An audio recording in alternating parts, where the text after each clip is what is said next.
আল্লাহ তাআলা বলেন সুবহানাল্লাযী আসরা বিআবদিহি লাইলাম মিনাল মাসজিদিল হারাম ইলাল মাসজিদিল আকসাল্লাযী বারাকনা হাওলাহু লিনুরিয়াহু মিন আয়াতিনা ইন্নাহু হুয়াস সামিউল বাসীর।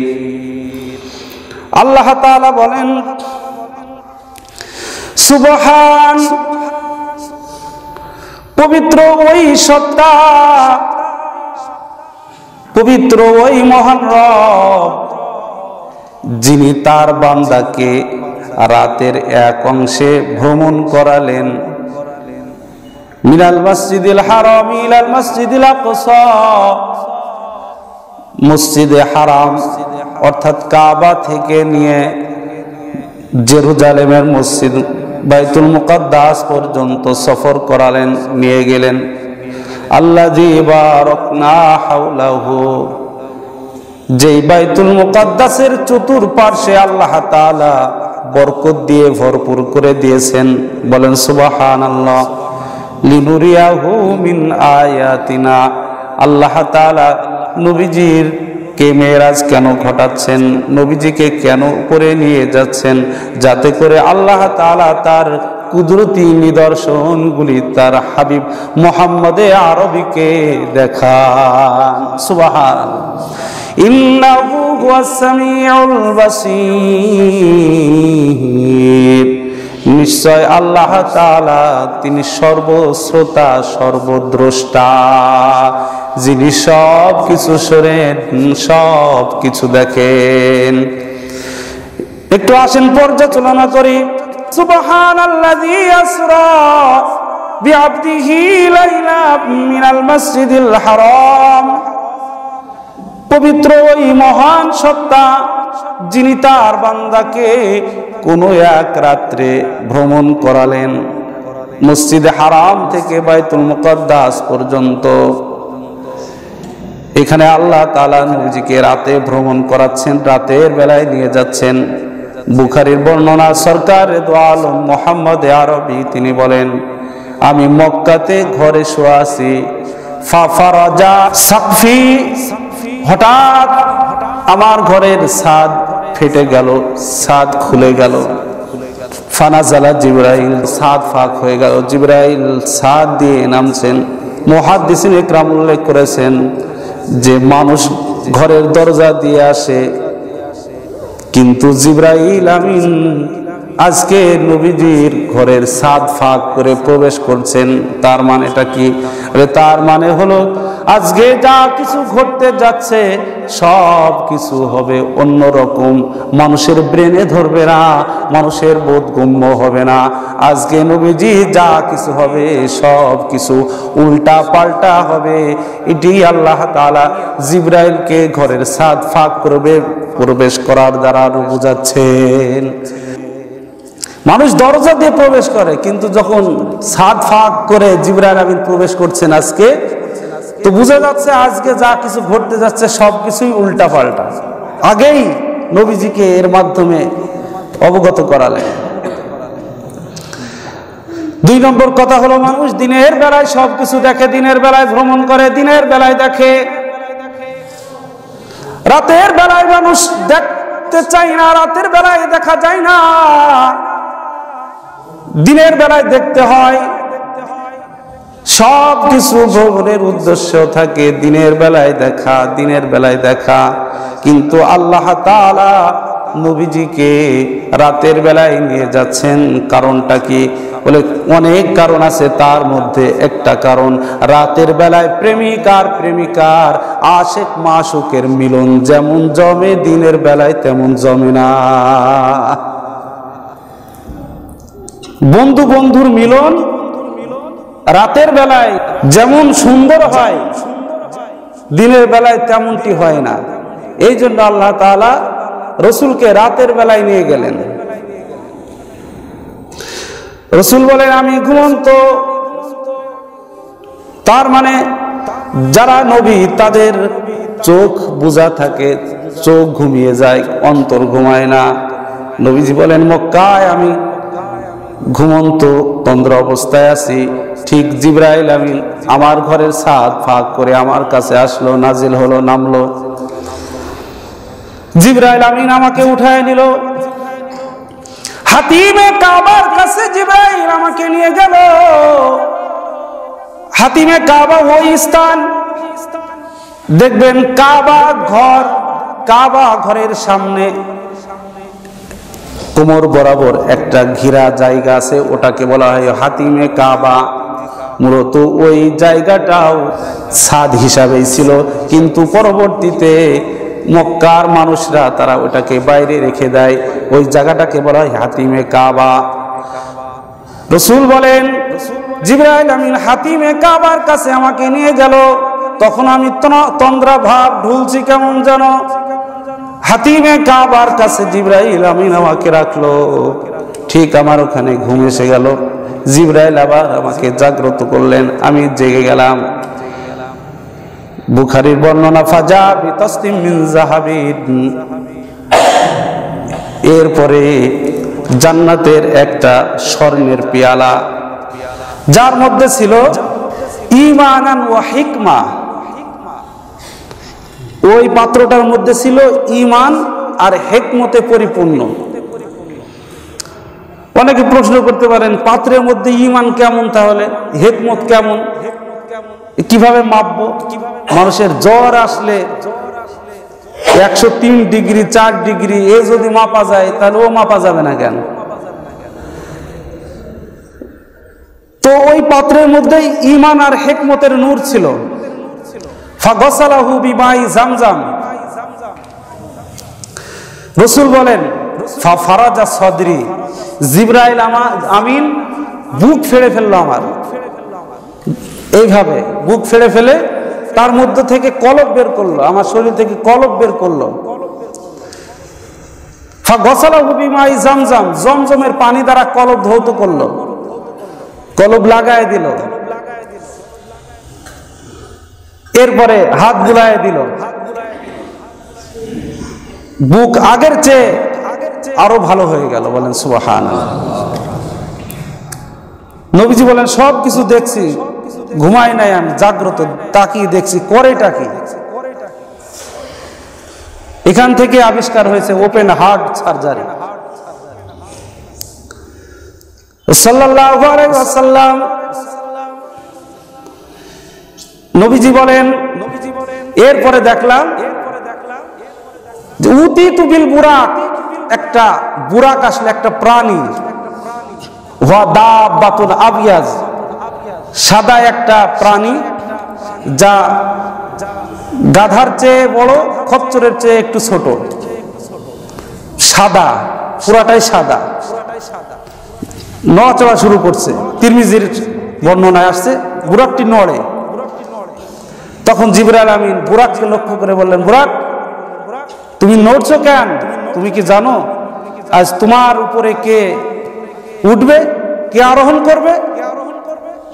ইনি হলেন পৃথিবীর মধ্যে সব থেকে শ্রেষ্ঠ মহামানব, যাকে আল্লাহ তাআলা সব থেকে বেশি পছন্দ করেন, যিনি আল্লাহর প্রিয় পাত্র মুহাম্মদ আরবি সাল্লাল্লাহু আলাইহি ওয়াসাল্লাম, তিনি উঠবেন। তখন বুরাক ঘরমুক্ত হয়ে গেছে। নবীজি উঠলেন, বুরাক চলতে লাগলো। খানিক যাওয়ার পর জিবরাইল আমিন বুরাককে বললেন, বুরাক কুম, তুমি দাঁড়িয়ে যাও। বুরাক দাঁড়িয়ে গেল। জিবরাইল আমিন নবীজিকে বললেন, ইনজিল ইয়া রাসূলুল্লাহ, আপনি নামেন।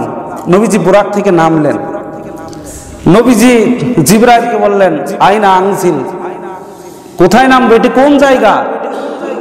জিবরাইল আমিন বললেন, এটি হলো বাইতুল লাহাম, এটি ওই জায়গা ইয়া রাসূলুল্লাহ যে জায়গায় ঈসা আলাইহিস সালাতু ওয়াস সালামের মা মরিয়ম ঈসা আলাইহিস সালাতু ওয়াস সালামকে প্রসব করেছিল। এই দেখেন সেই খেজুর গাছ, যেই খেজুর গাছে হিলান দিয়ে ঈসা নবীকে জন্ম দিয়েছিলেন ঈসার মা, এটি হলো সেই জায়গা। নহরও আছে। জিবরাইল আমিন বললেন, ইশরিবিল মা, একটু পানি পান করে নেন। নবীজি বললেন, আর কি করব? জিবরাইল আমিন বললেন, সল্লি রাকাতাইন, 2 রাকাত নামাজ পড়েন। নবীজি 2 রাকাত নামাজ পড়লেন, আবার চলতে লাগলো। খানিক যাওয়ার পর নবীজি জিবরাইল আমিন বুরাককে বললেন, বুরাক কুম, তুমি দাঁড়িয়ে যাও। বুরাক দাঁড়িয়ে গেল, নামলেন। নবীজি বললেন, বুরাক কুম, তুমি দাঁড়িয়ে যাও। বুরাক দাঁড়িয়ে গেল, নামলেন। নবীজি বললেন, এটি কোন জায়গা? এটি হলো কোহে তুর, তুর পাহাড়, যেখানে মুসা আলাইহিস সালাম মালিকের সাথে, আল্লাহর সাথে কথা বলতেন, সেই তুর পাহাড়। তো নবীজি বললেন, তুর পাহাড় তো পুড়ে ছাই হয়ে গেছে, তাই জানি, তো তুর পাহাড় তো জায়গায় দাঁড়িয়ে আছে দেখছি। তো জিবরাইল আমিন বললেন, একটু চিমটি কাটেন। নবীজি চিমটি কাটলেন, দেখলেন যে ছাইয়ের মতন মাটি উঠে আসলো। বলেন সুবহানাল্লাহ। জিবরাইল আমিন বললেন, চোখে লাগান সুরমা হিসাবে। চোখে লাগালেন, চোখের জ্যোতি বেড়ে গেল। সুবহানাল্লাহ। জিবরাইল আমিন বললেন, সাল্লি রাকাতাইন, পয়গম্বর আপনি এখানে 2 রাকাত নামাজ পড়েন। নবীজি 2 রাকাত নামাজ পড়লেন, আবার বুরাকের উপর আরোহণ করলেন। বুরাক চলতে লাগলো, চলতে চলতে আবার জিবরাইল আমিন বললেন, কুম, বুরাক তুমি থেমে যাও। বুরাক থেমে গেল। নবীজিকে বললেন, ইনসিল, পয়গম্বর আপনি এখানে দাঁড়ান, নামেন। নবীজি নামলেন। নবীজি বললেন, ভাই জিবরাইল, এটি কোন জায়গা? বলে, এটি হলো আপনার তাওই বাড়ি। তার মানে কি আমার তো কোনো ভাই নাই, তাওই বাড়ি বলছে কেন? জিবরাইল আমিন বললেন, পয়গম্বর আনতা নবিয়ুন ওয়া মুসা নবিয়ুন, মুসা নবী, আপনিও নবী। আনতা রাসূল, মুসা রাসূল, মুসা রাসূল, আপনিও রাসূল। 2 রাসূলের মাঝে, 2 নবীর মাঝে ভাইয়ের সম্পর্ক, ভ্রাতৃত্বের সম্পর্ক। এই জায়গা হলো শুআয়ব আলাইহিস সালাতু ওয়াস সালামের বাড়ি। আর শুআয়ব আলাইহিস সালাতু ওয়াস সালাম মুসা আলাইহিস সালাতু ওয়াস সালামের শ্বশুর হয়। তা আপনার ভাই হিসাবে আপনার তাওই বাড়ি তো হয়। 2 রাকাত নামাজ পড়েন। নবীজি 2 রাকাত নামাজ পড়লেন। বুরাক চলতে লাগলো। জিবরাইল আমিন বুরাককে খানিক পর বললেন, কুম, বুরাক তুমি দাঁড়িয়ে যাও।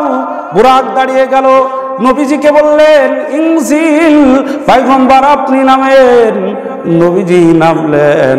নবীজি বললেন, জিবরাইল এটি কোন জায়গা?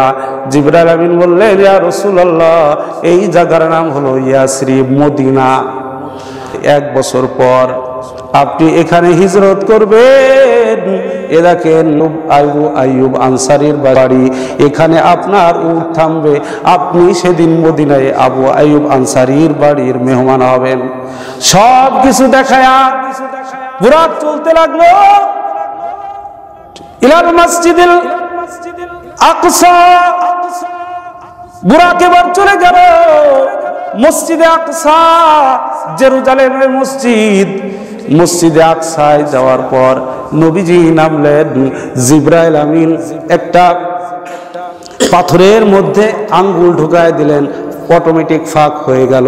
দড়ি দ্বারা জিবরাইল আমিন বুরাকটি বাঁধলেন। নবীজি জিবরাইলকে জিজ্ঞাসা করলেন, জিবরাইল, বুরাককে আমাদেরকে রেখে পালিয়ে যাবে নাকি? বুরাককে তুমি বাঁধছো? জিবরাইল আমিন বললেন, পয়গম্বর এটি হলো শিক্ষা সফর, এটি আপনার উম্মতের জন্য শিক্ষা। বুরাক পালাবে না, তবে এর মধ্যে শিক্ষা হলো যখন আপনার উম্মত মুসল্লিরা যখন নামাজে আসবে অথবা কোথাও যাইবে, তখন তারা যেন সাইকেলটি একটু তালা দিয়ে যায়, গাড়ি একটু তালা দিয়ে যায়। এটা হলো শিক্ষা সফর। এরপরে সরকারে দু আলম মসজিদে আকসার মধ্যে প্রবেশ করলেন। বাইতুল মুকাদ্দাসের মধ্যে নবীজি প্রবেশ করলেন। বাইতুল মুকাদ্দাসের মধ্যে প্রবেশ করে নবীজি দেখলেন সমস্ত পয়গম্বররা দাঁড়ানো, নামাজ হবে, নামাজ। সবাই চিন্তা করে আজকে কে ইমামতি করবে। আদম নবী চিন্তা করেন, আমি হলাম আদি পিতা, আমি ইমামতি করব, এইভাবে চিন্তা করে।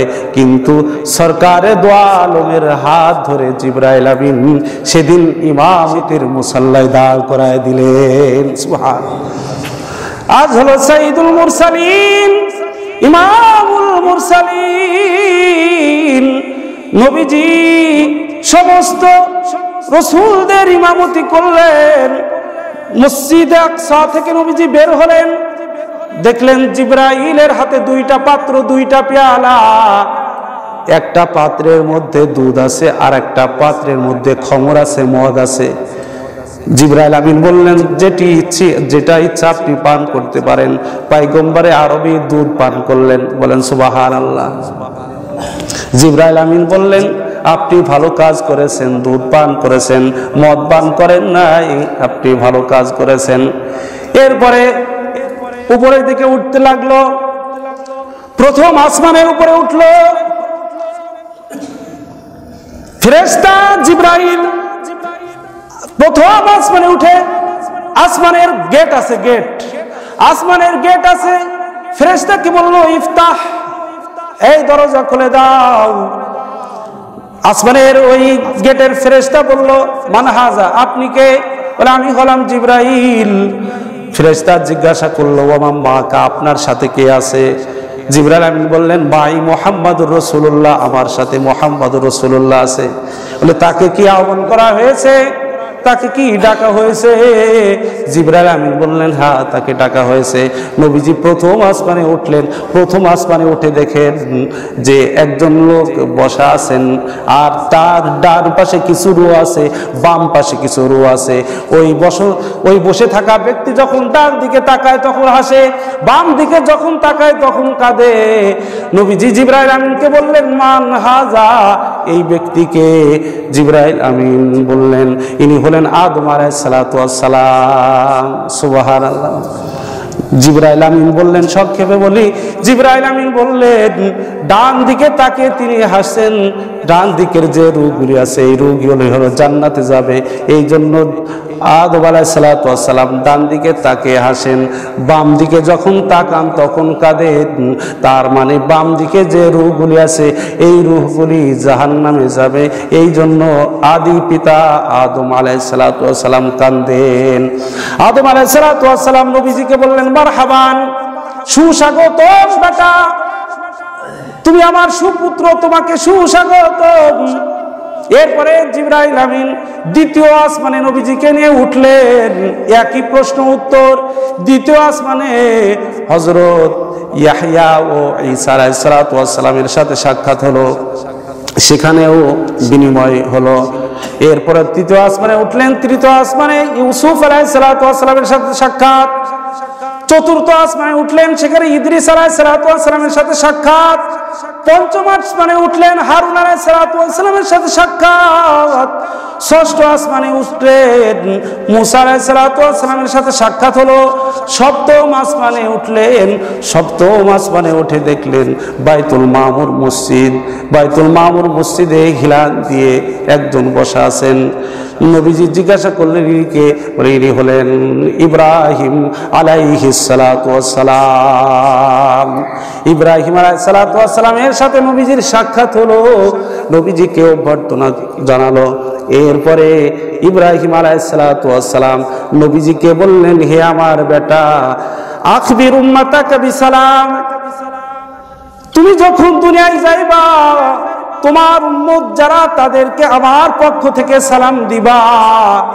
2 নম্বর কথা হলো, জান্নাতের জমিন উর্বর, জান্নাতের জমিন সুগন্ধময়, পবিত্র, জান্নাতের পানি মিষ্টি।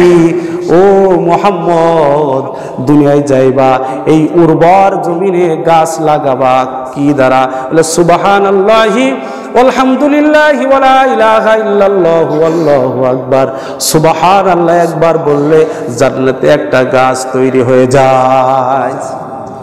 এই হলো উর্বর জমিন।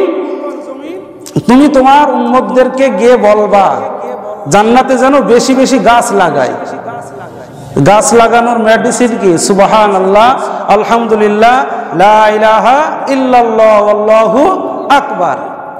এরপরে সিদরাতুল মুনতাহা গেলেন। সিদরাতুল মুনতাহা কি? একটা বর্ডার সীমানা, যেটা বরুই গাছ।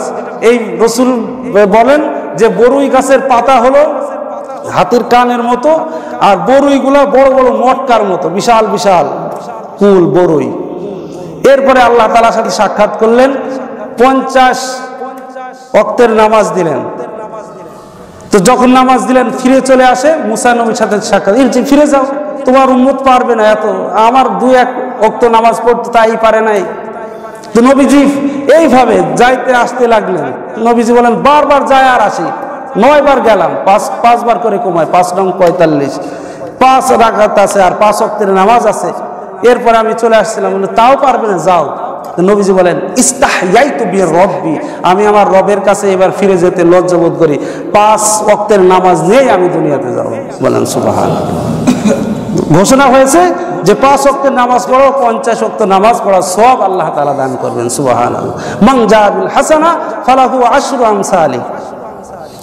এখন কথা হলো, ইদানিং একটা বিষয় ইউটিউবে আপনারা দেখছেন যে আমেরিকার একটা বৈজ্ঞানিক সংস্থা আছে নাসা, তারা গবেষণা করে দেখেছে যে ইতিপূর্বে তারা বলেছে যে মহাশূন্যে কোনো আওয়াজ নেই, কোনো সাউন্ড নেই, কোনো শব্দ নেই। কিন্তু ইদানিং তারা একটা গবেষণায় বের করেছে যে মহাশূন্যে একটা আওয়াজ পাওয়া যায়, শো শো একটা আওয়াজ। তো তারা বলছে যে পৃথিবী থেকে অথবা মনে হচ্ছে যেন আসমানের মধ্যে কিছু একটা বলছে। এটা অনুমান করা যায়। নবীজি যখন মেরাজ থেকে আসেন, তো নবী সাহাবায়ে কেরাম জিজ্ঞাসা করলেন আপনি কি দেখলেন, কি শুনলেন? নবীজি বলছিলেন, মুসলিমের হাদিস, যে আমি যা দেখেছি তোমরা তা দেখো নাই, আমি যা শুনেছি তা তোমরা শোনো নাই। নবীজি বললেন মহাশূন্যে কিছু আওয়াজ শুনতে পাইছি। ফেরেশতারা প্রতিটি মুহূর্তে ফেরেশতারা কেউ সিজদারত অবস্থায় আছে, কেউ তাসবিহ পড়ছে সুবহানাল্লাহ, কেউ সুবহানা রাব্বিয়াল আযীম, কেউ সুবহানা রাব্বিয়াল আলা। প্রতিটি জায়গায় ফেরেশতা আছে। এই ফেরেশতাদের আওয়াজ, এই ফেরেশতাদের ধ্বনি, প্রতিধ্বনি হচ্ছে। তো গবেষণা বের করছে হয়তোবা ওই ফেরেশতাদের যে আওয়াজ আমরা শুনেছি এটি হয়তো ফেরেশতাদের তাসবিহ। বলেন সুবহানাল্লাহ। গবেষণায় বের হয়ে এসেছে। প্রিয় মুসল্লিয়ানে একরাম, নবীজির মেরাজের মূল উদ্দেশ্য ছিল আমাদেরকে হাদিয়া হিসাবে নামাজ দেওয়া। এই জন্য 5 ওয়াক্ত ফরজ নামাজ আমরা পড়ার চেষ্টা করব, পড়বো। এটি ফরজ। নামাজ ছেড়ে দিলে কবিরা গুনাহ, সে মুসলমান থাকে না, কাফের হয়ে যায়, কুফরি পর্যায়ে পৌঁছে যায়। এই জন্য আমরা 5 ওয়াক্ত নামাজ পড়বো, নামাজ ছাড়বো না। আমাদের জন্য সব থেকে বড় হাদিয়া। অনেকে বলেন যে শবে মেরাজে কি কোনো রোজা আছে?